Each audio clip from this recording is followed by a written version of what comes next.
Zwemmer Maarten van der Weijden kwam van de morgen naar Bedata.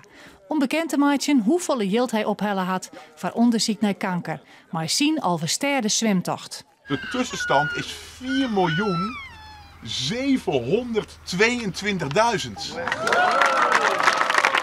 Het yield ging naar over onderzoeksprojecten. Maar omdat het nieuwe bedrag meer is als het oorspronkelijke doel van €4,5 miljoen, komt er nou een 12e onderzoek bij. Het is een onderzoek voor vrouwen met erfelijke aanleg tot eierstokkanker, tot borstkanker door een BRCA-mutatie. En naast het extra yield komt Bedaard met het initiatief om een kunstwerkdel te zetten. Ik ben hier uitgestapt.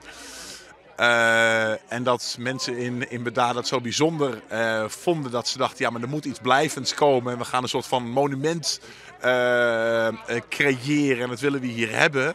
Dus ja, dat vind ik natuurlijk heel eervol en heel bijzonder. Ik moet eerlijk zeggen, ik vond het natuurlijk een heel mooi idee en gebaar. En proberen daarmee dat het verhaal van Maarten teruggeeft.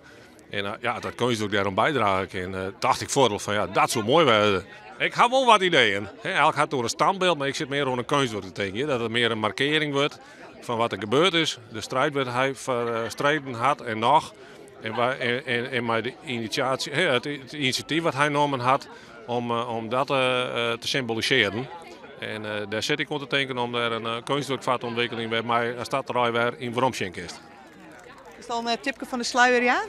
Nee, dat kijk ik nog net. Nou, ik maak je al mijn mail niet nou te maken van metaal, dus dat is ook het eerste wat ik zeker.